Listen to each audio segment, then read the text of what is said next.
Okay, we're going to go ahead and get started, and we can just... So I'll be back like Monday of next week, but he thinks it's Wednesday. We've unmuted you too. Just so if you want to be muted, you'll have to mute yourself on that end. But and so the little girl we adopted from China, she's 4. And you all hear us? occasions where she's gotten the contents of her diaper out. And hello. We're going to go ahead and get started. This is Nicole. I don't want to do that. in a condo, you know. Is that her? We've selectively muted people now. We're going to go ahead and get started with the call. We have been working on this ship, I guess, for about a couple of months now. So our next step for this is really to develop the draft work group. The draft goals and objectives, and have this finished on our end at DPH by June 15th. So this is kind of our last phone call to finalize the objectives and goals, and then talk about some measures as well. And then on July 14th, we're going to turn this into DPH administration. So just to for them to look over and review what the obesity work group has come up with, or our draft plan is the obesity work group. And then that final plan that includes all of the pieces, all the 5 priority topics, everybody's final plan will be ready to be submitted August 15th. So our hope is to, once that is finished, reconvene with you all and show you at least that submitted copy of the State Health Improvement Plan.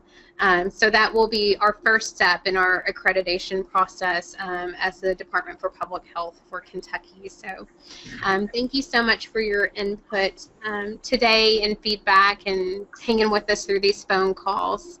Like I said, we have you unmuted because we want this to be an open discussion. So please feel free to chime in whenever you have questions. And let's go ahead and we'll have you introduce yourselves. I'm going to make sure that everybody's off of mute for right now. So we'll start with Lindsay. Can you introduce yourself? Hi, my name is Lindsay Mullis. I work at the University of Kentucky's Human Development Institute doing the Health and Wellness Initiative. So we work across the lifespan for people with disabilities and the community that supports them to try to integrate health programming in an accessible way. Great. Paul? Oh, you might be muted. Hang on just a minute. I think you're self-muted. You might have to take yourself off of mute. Sorry. There you go. You're okay. I'm Paul Hunt. I'm with Greenup County Health Department. Thank you. Which health department? I'm sorry. Greenup County.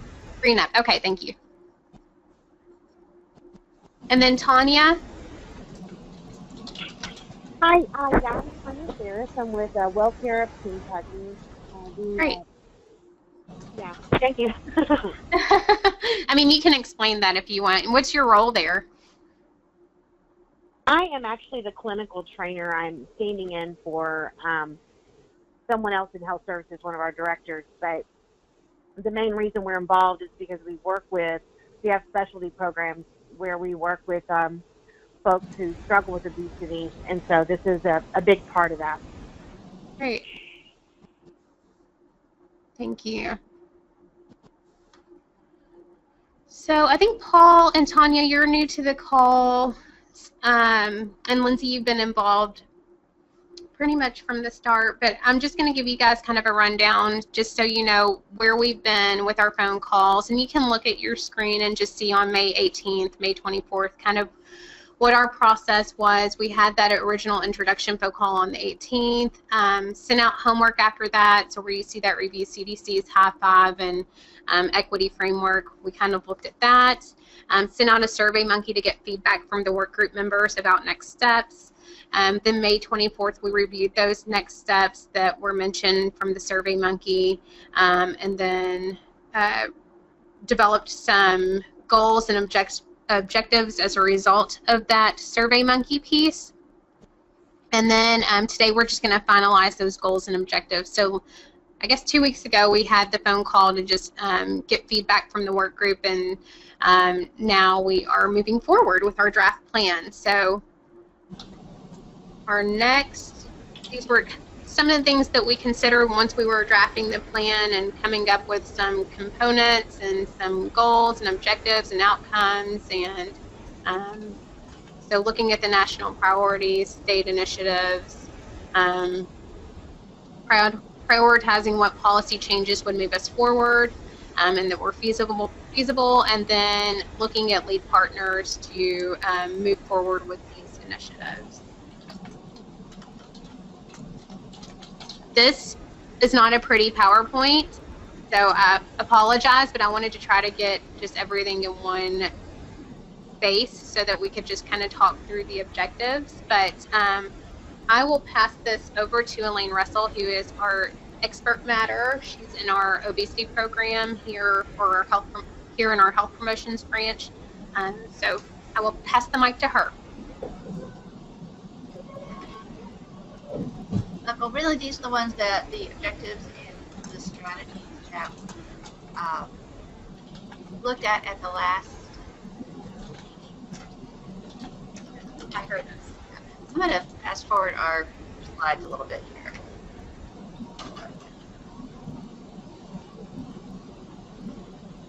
So we had to think about overarching goals. So really, we are given the goal of ourselves just to decrease obesity. So this is our current data that we have.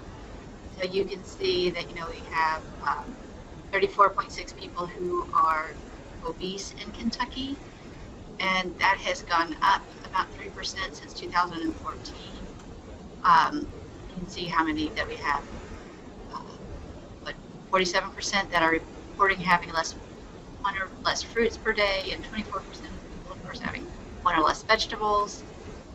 Physical activity, but we have about 18% of the people, adults, who are meeting that recommendation, and only 32% of the people are reporting in no leisure physical activity. So if we think about the goal to improve that and making this measurable, you might think about what type of percentage change that we want to see in 5 years. Mm-hmm. So if this is a 5-year plan, see an increase of, do we want to stay the same for obesity and some of the health behaviors. So I think that's one of our first decisions to look at. And we talked about, the evidence-based behaviors at one of the last phone calls. And this is the data for children. So we see it's about 18%. It's been about the same from 2013 to 2015. You can see there fruit, vegetable, and physical activity statistics. If we look at our WIC data, where we've seen our best improvement, so we see that only 13% of our children that are on WIC currently, and this doesn't include all of our children, so it's just a sample of WIC. But we've seen a decrease of 5% since 2010. And we're below the national average. We also want to make sure that we include breastfeeding rates. So we're below the national average in all of the different indicators if we've ever breastfed. Breastfeeding for 6 months, 12 months, exclusive breastfeeding at 3 and 6 months. So those are all things that we can think about, and we can think about how much we want to see a change in 5 years. Do you all have any feedback there?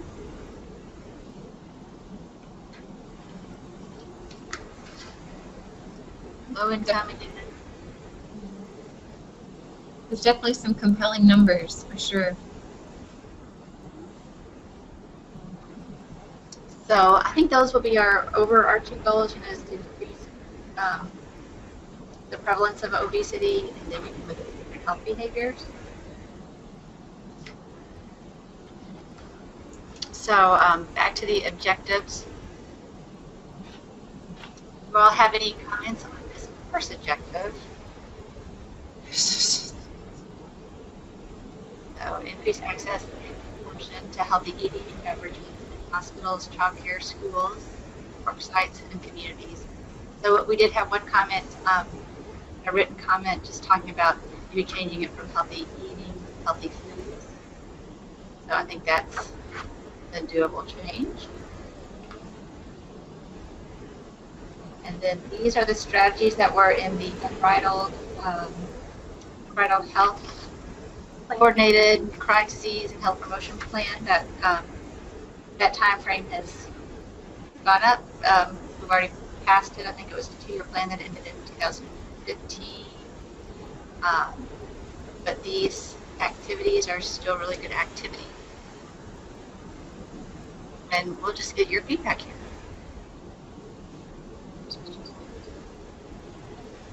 Are there any additional activities that you all can think of, or what do you think about these, especially since you're coming from the insurance side? Tanya, that might be, I don't know if there's something more that might relate to clinical or medical that we could put in here.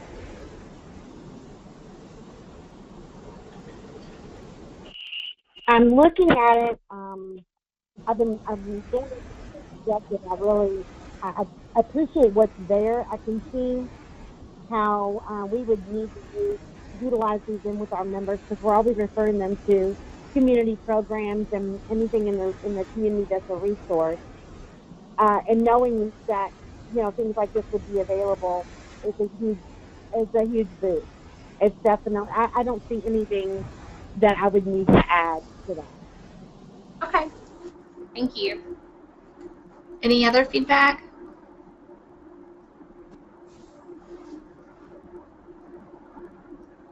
I guess my only question would be, we're talking about in communities, and yet I'm trying to look at where can I pull from, like just basic community access, and we focus on schools and child care centers and government agencies, but other than community gardens, I'm curious, how would we try to promote more accessibility in that sense?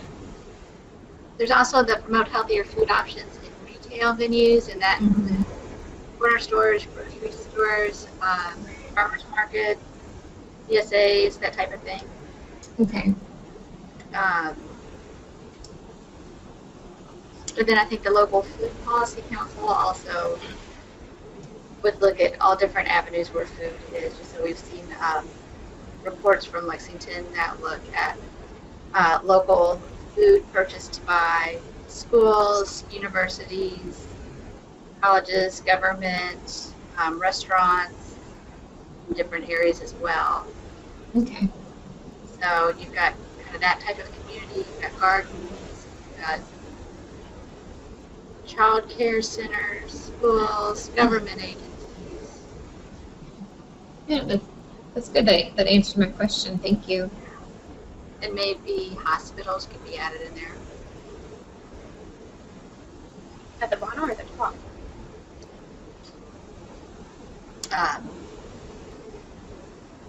Maybe in the first one, Okay. with the promote availability of healthier food.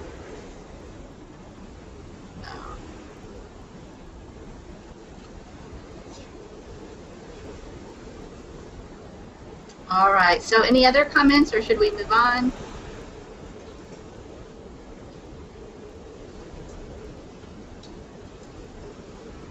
All right, hearing no comment.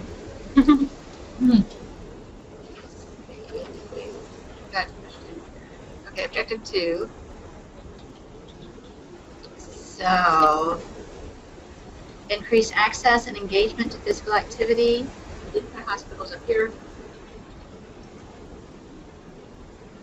So again, these bullet points came directly from the Unbridled Health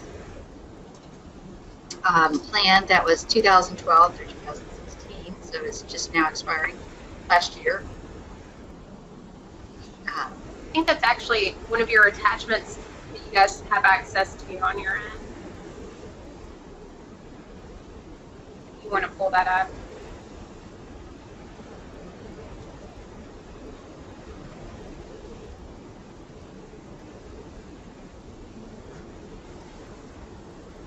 So this looks at staff wellness and for students in schools and childcare.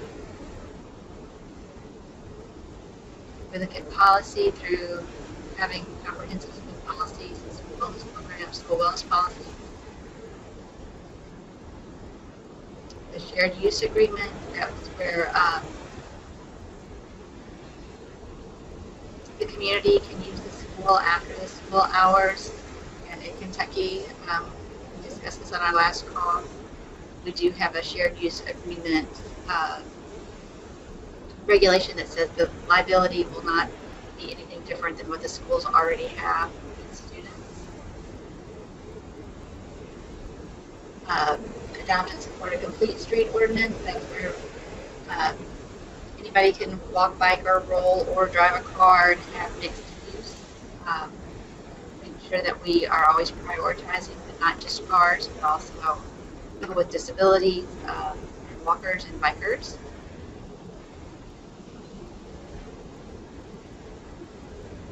And we know if we have a walk, bike master plan at the local level that you are more likely to be eligible for funding. So that's already a policy that's in the transportation department, but we need more communities to develop those programs.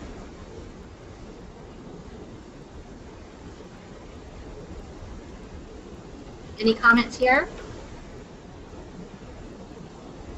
This is Tanya again. Sorry. I did think of something a couple minutes ago while you were talking, and I don't see anything. I know it says hospitals. I'm wondering if that includes any connection with community mental health centers.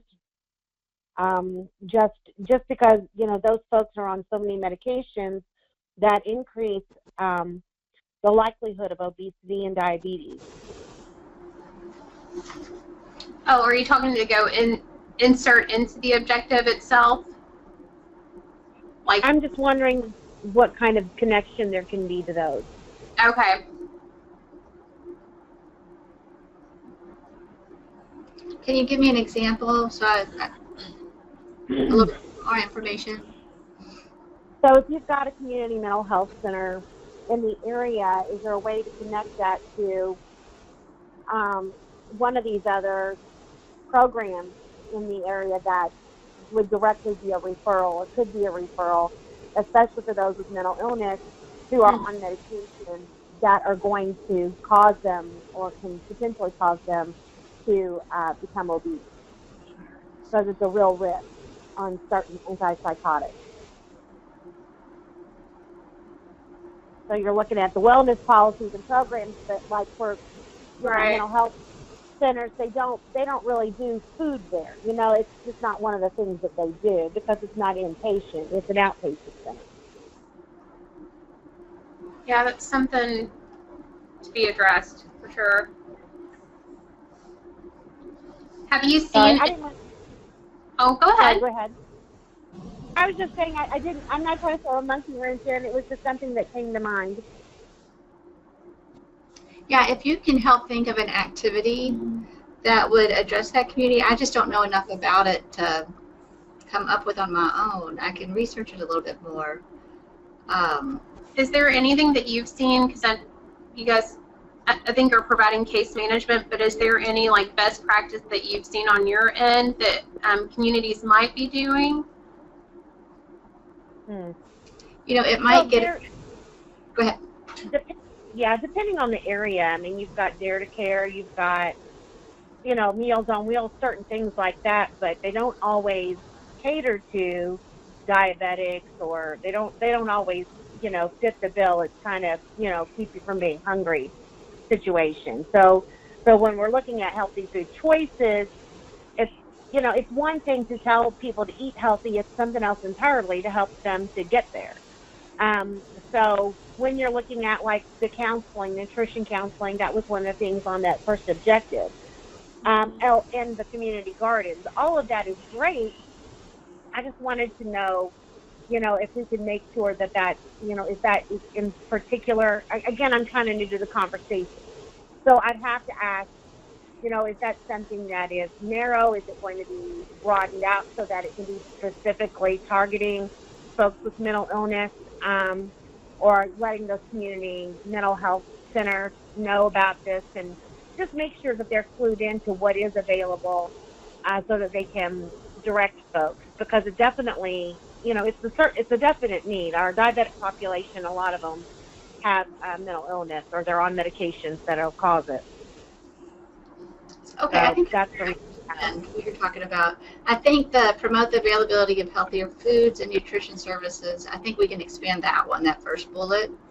So one of the strategies that we work on is improve nutrition standards in food service. And we, it could be a variety of different locations where that is. So we could certainly say hospitals or whatever. But also I like the idea of the things you were saying about Dare to Care, to make sure that our emergency food places also have access to healthy foods. So right. we know that there's the things like farm to food bank and the farmers get a tax credit. But if it's a policy that they have to provide, I mean, here they're already doing a charity, but but there are some strategies that we can do. Yeah. It's just more about, So something about, I understand what you're saying now. Thank you for that. So, food banks.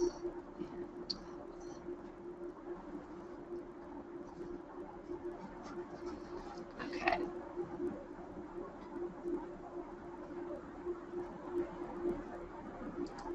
I think my slides got a little out of order here.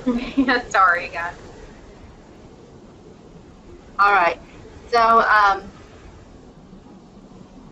and this third one also may help a little bit with that, and the fourth one as well. Identifying priority social determinants of health in local communities with formal and informal partners. So we wanted to look at community engagement, making sure that we bring more people to the table, and have decisions on how to make bring them to the table so they can have a little bit more say when we come up with these policies. Sometimes we think that people understand what we mean, but they really don't have that health literacy to understand what the new menu labeling laws might be or something like that. So we want to make sure that we improve our health literacy, that we define and understand the problem within the community, that we're actually defining that with the community, that we're not defining it for them. So if we think about those social determinants of health, what that might be, it might be also things about low wages or housing or lack of transportation. But we can't, that's why this one's so vague.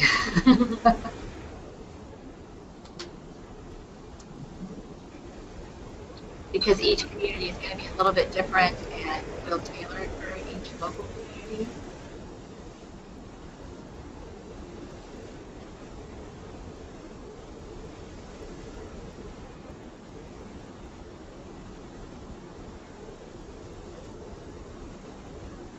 Do you have any suggestions on how to make this one more clear, or?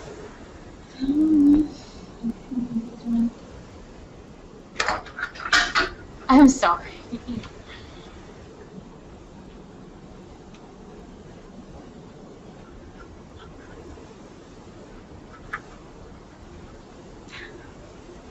Does this make sense? I keep reading it. Yeah, I know. Yeah. Take your time.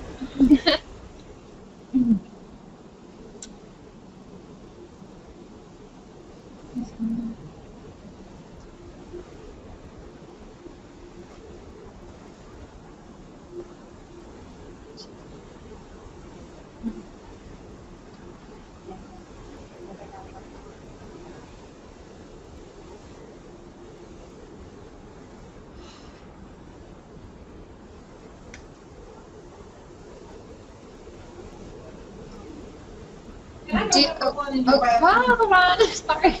I'm not muted. Extra. Oh, so we'll just walk in her office. Are we good on this one? Sorry about that. No, you're okay. I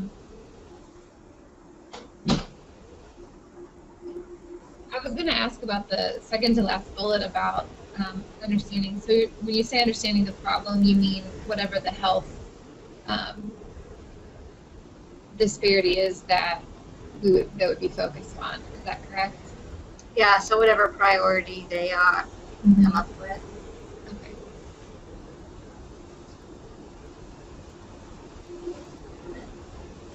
So is it that they would understand the problem, or also be that we're like raising awareness? Well, I think it's about developing a common language. So if we all decided that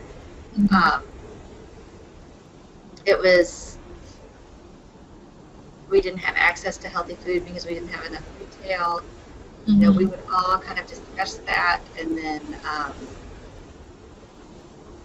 making sure that, you know, really to check in to make sure that we're all saying the same thing, and that we could all agree that it was transportation or lack of retail or something, you know, what it was, but making sure that we're all on the same page and having the same common language.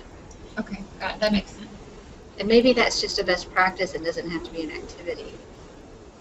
I don't know. I mean, I think making it an activity would help you to be able to track that you actually have a common language goal. I agree. Yeah, good communication doesn't ever just happen. That's yeah. Well, we're going to put it down and make sure it does. Right, that's right. It's on the list.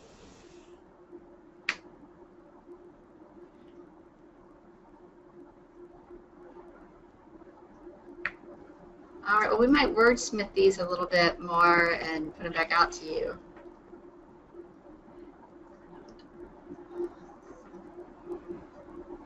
All right, well, let's move on to the next one. We can always go back. So, increase capacity with formal and informal leaders to improve healthy eating and physical activity in these variety of settings: hospitals, childcare, schools, work sites, and communities. So we could provide training on evidence-based strategies, and then build leadership development. So for professionals, or use the same language as we used up there for formal and informal leaders. So I would say the professional or the formal leaders are the people who are in agencies. And then the informal leaders would be your residents, just your run-of-the-mill champions that doesn't necessarily have a job to improve health. They're just interested in making their community better.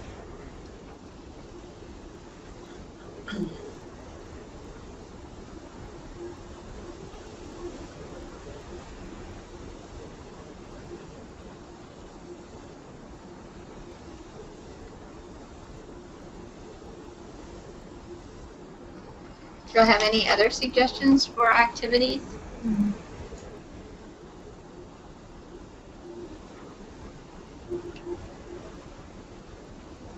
I definitely think those two are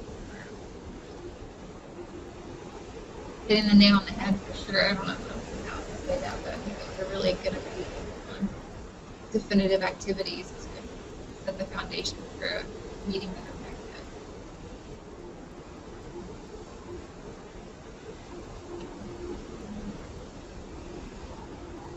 Do either of those include training of trainers? Would that be the leadership? I mean, That's what I was yeah. really both of them. Yeah, so I think that maybe we could be a little bit more detailed here. When we say provide training on evidence-based strategies, I think that's around access to healthy foods and access to physical activity and improving supportive breastfeeding environments.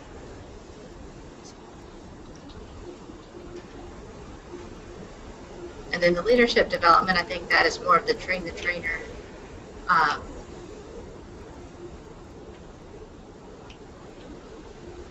And it would also include things like how to have that good communication, run a good meeting, make sure that we're including, health equity.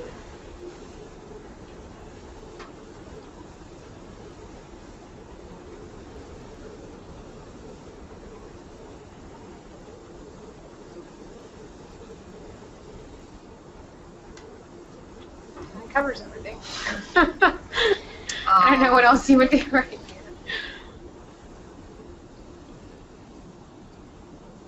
So the final one is increase state and local strategic partnerships to more effectively coordinate efforts, share resources, and identify and reach priority partnerships.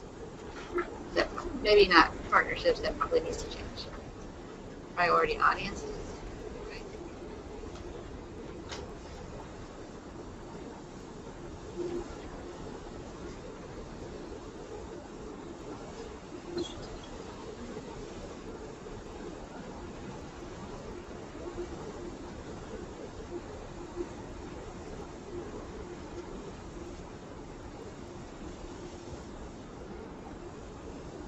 So we just said to improve communication across partnerships,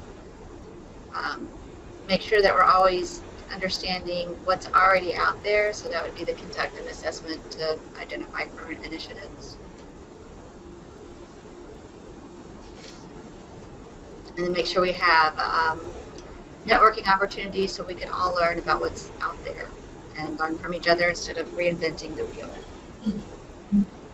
Those are really important. Just out of curiosity, were there any ideas surrounding the first bullet about how to improve communication across partnerships? Well, I think that's something that we'd have to put together a group to come up with. I would hate to come up with that on my own. I was asking, that's a hard one. Yeah. In the past, though, we've had more diverse partnership meetings that meet on a regular basis, but because our grant is not focused on partnerships but focused on specific strategies, we haven't been able to commit time to that. So in the past, we used to have a partnership group that met on a quarterly basis and brought new partners in every time and made sure that we're really updating with different partners. And then we would have some things at the local levels as well. Right now we do host some networking opportunities around each one of our strategies, but not really about obesity prevention and how we can overall and how we can work across different fields. So, like mental health and schools and childcare, there's all a commonality of what we do. And something that we could do better together. Right. So there's a need. There is a need. Absolutely. We have ideas, but I think we have to put together a group to really make sure that we do one.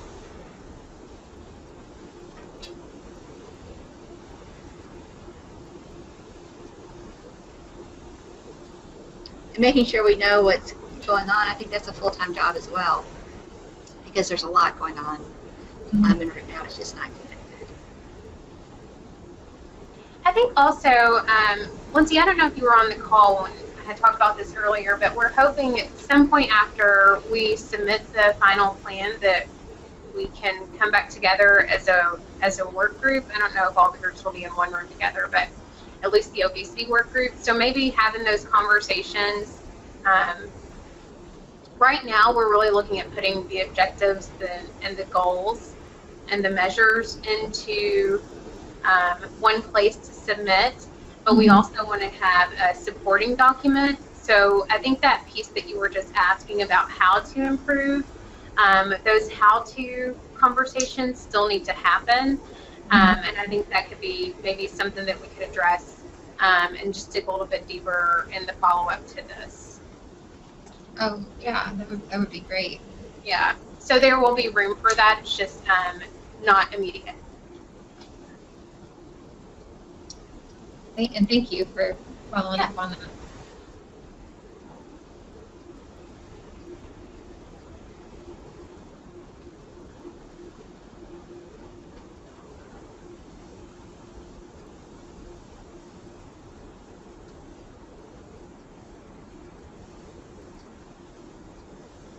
Those are our big 5 objectives. Do you see where we've missed any important component?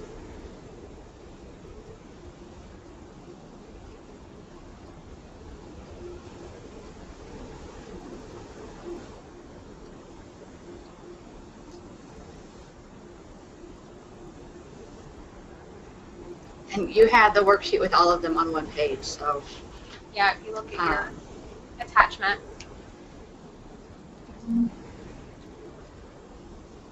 The only thing that comes to mind for me is just, I know in one of the earlier webinars we talked about, did we use the term underserved populations? Is that familiar to this group? Maybe health disparities or disparate population. And just in thinking, I wanted to make sure that there's some language somewhere that mentions focusing on Vulnerable populations. Yes, maybe that's the term that was used. I think that's our next slide. Is that on there? Oh. Okay, great. I think this is what we addressed. I think this is what you're talking about because we had this. Yeah, this was on our last webinar. So. Okay, good. And this was feedback from our survey. I think this question was. Because we did have those 5 priorities that, we broke out in the focus work groups to address those 5 priorities, but this is definitely one, this whole question kind of fits some of the fabric issues that were tied into each priority topic. So looking at economics, what else were they? Economy, housing, the root causes. The root causes, yeah. Yeah, and so I think we can probably rework some of our wording though in the 4th objective. I'm glad you brought that up because that is something we need to be more specific about, I think. The 3rd objective. Yeah, and then I sent you all the CDC's disability impact us all infographic and just to add on all those compelling numbers you all have earlier on. We have such a high rate of disability across the state. I think it might need to be something else included as highlighted in the vulnerable populations that we're hoping to include in the scope of work.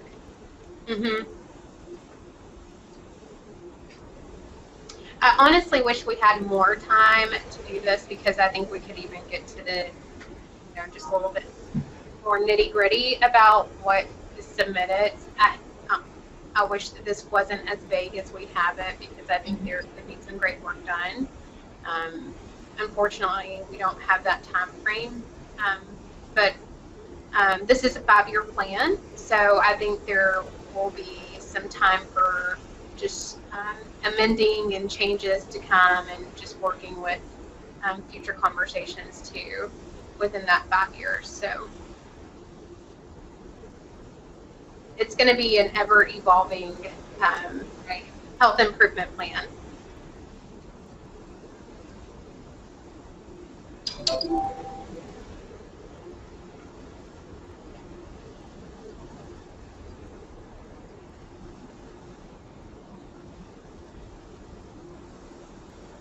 Thank you for addressing my question.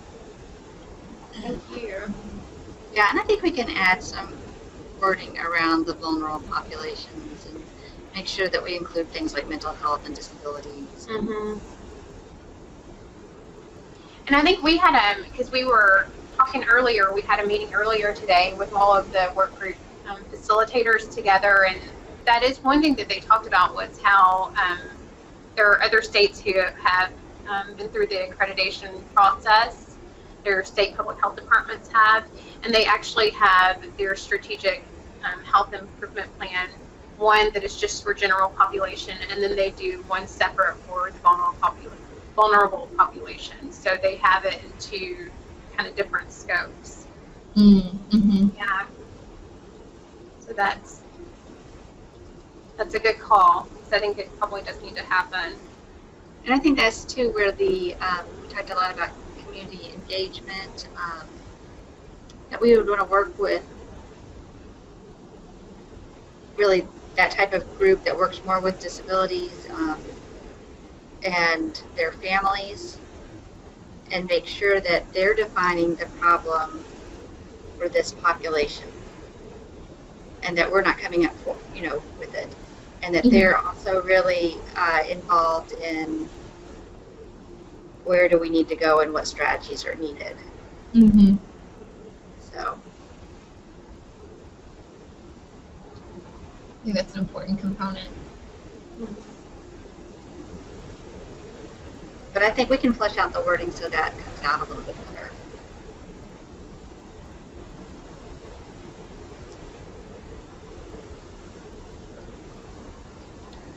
Do we need to do outcomes? Well, the outcomes would be the indicators. We're just going back to the original slides. For data. Right. So, do you all have any input on what the indicators should be for our overarching goal? Really, so I think it would be like a small percentage of decrease for these different behaviors. I'm thinking 3 to 5%. Sometimes I think, so let's just stay the same. Not increase.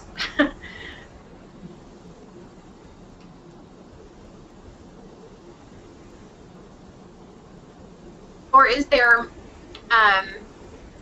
are there initiatives that you're working on your end where you have a number that you're, like, that WellCare uses to address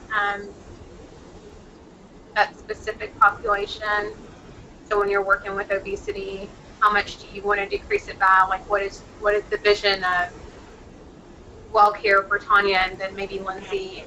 What are you guys looking at university level? Well, for WellCare, it really is very individualized, because each member that is enrolled in the obesity program, they're at a different health level, different ability to address it, different resources. So it's very individualized. So what we'll do is we'll start with their BMI, where it is, where do you, what's the goal, where do we want to get it to, and what are you willing to work on? So these are the areas where you're weak in. For example, maybe your mobility is bad, and so exercise is a little hard for you. So maybe we should focus more on your diet, that kind of thing. So we do that type of thing. And so when we're looking at the members, we're looking at their needs versus their, not only their ability to participate, but their willingness to participate. Because we've learned that if we push them beyond what they're willing to do, initially, then we'll lose contact with them and they'll just give up altogether. So if we can just meet them where they are, and that's not just their ability, but their willingness to participate, we get a lot further. And they wind up going further than they ever would have if we had tried to show them this big picture ahead of time. But yeah, all of our care plans are so individual, and that's the reason we do it, because we want it to be successful. Is there a goal, though, to look at WellCare's client base, and with an aggregate number that you want to decrease the number of people that you serve? If it's the average person is.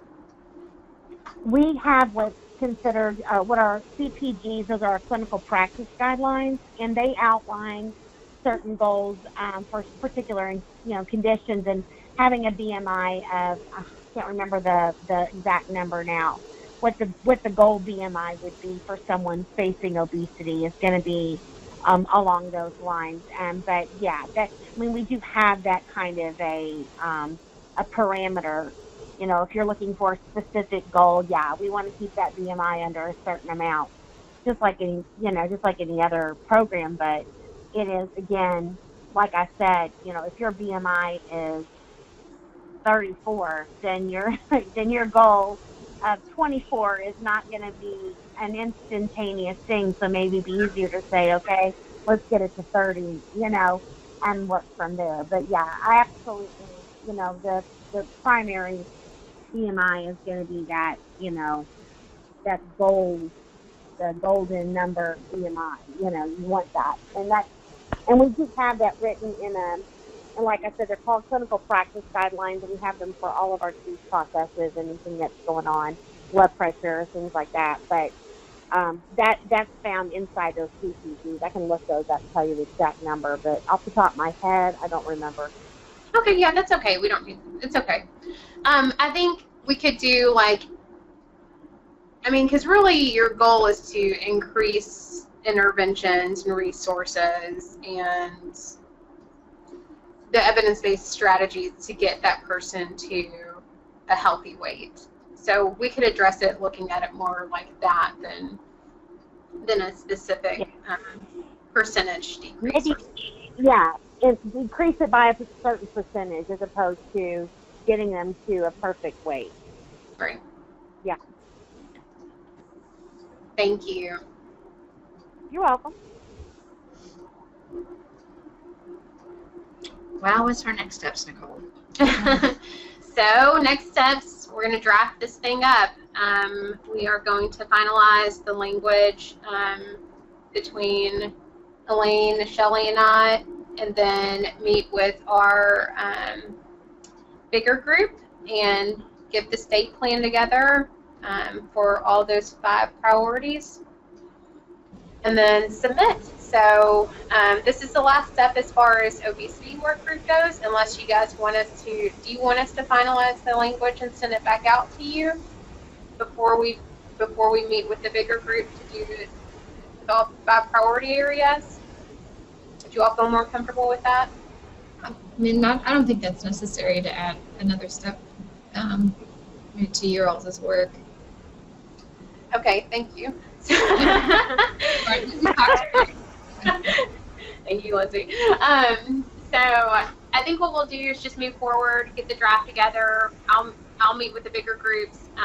We'll submit that final copy. That will probably be sent to you guys. And if it's not sent to you all, then what we'll plan to do is bring everybody back together in September. I would like to do a face-to-face just so we can read through it together.